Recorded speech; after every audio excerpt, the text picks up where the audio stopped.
ಬಂಗಾರಪೇಟೆ ಸಾರ್ವಜನಿಕರಿಗೆ ವಿನಂತಿ ಮಾಡೋದೇನೆಂದರೆ, ಬೇಸಿಗೆ ಕಾಲ ಶುರುವಾಗಿದೆ. ಸಾರ್ವಜನಿಕರು ಮೊದಲನೇದಾಗಿ ನೀರನ್ನು ಮಿತವಾಗಿ ಬಳಸಬೇಕು ಅಂತ. ನೀರನ್ನು ಮಿತವಾಗಿ ಬಳಸೋದ್ರಿಂದ ಬೇರೆಯವ್ರಿಗೂ ನೀರು ಉಪಯೋಗ ಆಗುತ್ತೆ.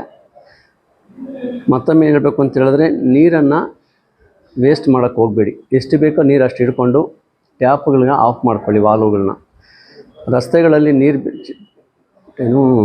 ತೊಟ್ಟಿ ಬಿಟ್ಟು ರಸ್ತೆಗಳು ನೀರು ಬಿಟ್ಟಿರೋದು ನೋಡಿದ್ದೀವಿ.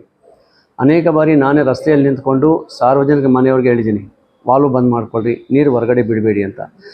ವಿನಂತಿ ಮಾಡೋದಿಷ್ಟೇ. ಈಗಾಗಲೇ ನಮ್ಮ ಸಿಬ್ಬಂದಿಯನ್ನು ಕರೆದು ಈಗಾಗಲೇ ಒಂದು ಸಭೆ ಮಾಡಿಬಿಟ್ಟು ನೀರನ್ನು ಮಿತವಾಗಿ ಬಳಸಬೇಕು.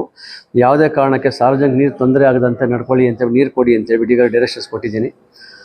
ಅದು ಸಾರ್ವಜನಿಕ ಸಹಕರಿಸಬೇಕಲ್ವ.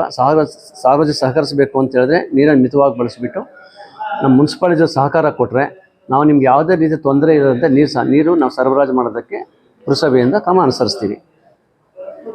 ಎರಗೋಳು ನೀರು ಯಥಾಸ್ಥಿತಿಗೆ ಮುಂದುವರಿಸ್ತೀವಿ, ಯಾವುದೇ ಕಾರಣಕ್ಕೂ ಕಡಿತಗೊಳಿಸಲ್ಲ.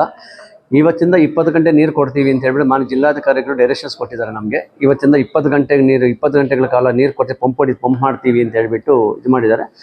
ಜಿಲ್ಲಾಧಿಕಾರಿ ಈಗಾಗಲೇ KUWS ಡೈರೆಕ್ಷನ್ಸ್ ಕೊಟ್ಟಿದ್ದು ಲಾಸ್ಟ್ ಮೀಟಿಂಗಲ್ಲಿ. ನೀರು ಈ ಥರ ಮಾಡೋಕ್ಕೆ ಹೋಗಬಾರ್ದು, 20 ಗಂಟೆಗಳು ನೀರು ಕೊಳ್ಳೇಬೇಕು ಅಂತ ಡೈರೆಕ್ಷನ್ ಕೊಟ್ಟಿದ್ದರು. ಅದ್ರ ಪ್ರಕಾರ ನಮಗೆ DC ಸಾಹೇಬರು ನಮಗೆ ಡೈರೆಕ್ಷನ್ ಕೊಟ್ಟಿದ್ದರು, ಎಂಪ್ಲಾಯೀಸ್ನ ಡೆಪ್ಯೂಟ್ ಮಾಡಿ ನೀವು ಅಂತ. ಮುನ್ಸಿಪಾಲ್ಟಿನ 4 ಜನ ಎಂಪ್ಲಾಯೀಸ್ನ ಡೆಪ್ಯೂಟ್ ಮಾಡಿದ್ದೀವಿ. ಅದಕ್ಕೆ 20 ಗಂಟೆಗಳು ಇನ್ನು ಮುಂದೆ ನೀರು ಸರಬರಾಜು ಆಗುತ್ತೆ. 20 ಗಂಟೆಗೆ ನೀರು ಸರಬರಾಜು ಆಗ ಅದಕ್ಕೆ ನೀರು ಮಿತವಾಗಿ ಬಳಸಿ ಅಂತ ಹೇಳಿದ್ರೆ, ವೇಸ್ಟ್ ಮಾಡೋಕ್ಕೆ ಹೋಗಬೇಡಿ. ಯಾವುದೇ ಕಾರಣಕ್ಕೂ ನೀರು ಮಿತವಾಗಿ ಬಳಸಿಬಿಟ್ಟು ನಮಗೆ ಸಹಕಾರ ಕೊಡಬೇಕು ಅಂತ ಪಬ್ಲಿಕಲ್ಲಿ ಕೇಳ್ಕೊಳ್ತೀವಿ. ಸರ್ ಹೇಳ್ದಂಗೆ ನಾವೇನು ಮಾಡ್ತಿದ್ದೀವಿ ಅಂದರೆ, ಬೇಸಿಗೆ ಕಾಲಕ್ಕೆ ಮುಂಜಾಗ್ರತಾ ಕ್ರಮಗಳು ಕೈಗೊಳ್ಳಲು ಆಲ್ರೆಡಿ ಸಭೆ ಮಾಡಿದ್ದೀವಿ ಸರ್.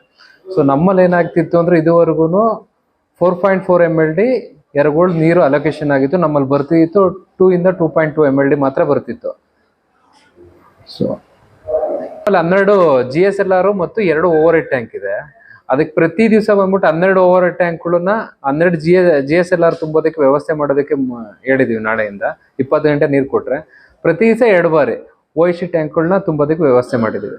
ಅದು ಬಿಟ್ಬಿಟ್ಟು ಆ ಬೋರ್ವೆಲ್ಗಳಿಗೆ ಸಂಬಂಧಪಟ್ಟಂತೆ ಹೆಚ್ಚುವರಿಯಾಗಿ ಪಂಪು ಮೋಟರ್ ಓಡಿಸೋದು, ಕೊಳವೆ ಬಾವಿಗಳನ್ನ ಡೀಪ್ನಿಂಗ್ ಮಾಡೋಕೆ ಇವನ್ನ ಕೂಡ ಮಾಡಿದ್ದೀವಿ. ಆದಷ್ಟು ಬೇಗ ತ್ವರಿತವಾಗಿ ಕ್ರಮ ಕೈಗೊಳ್ಳಿ.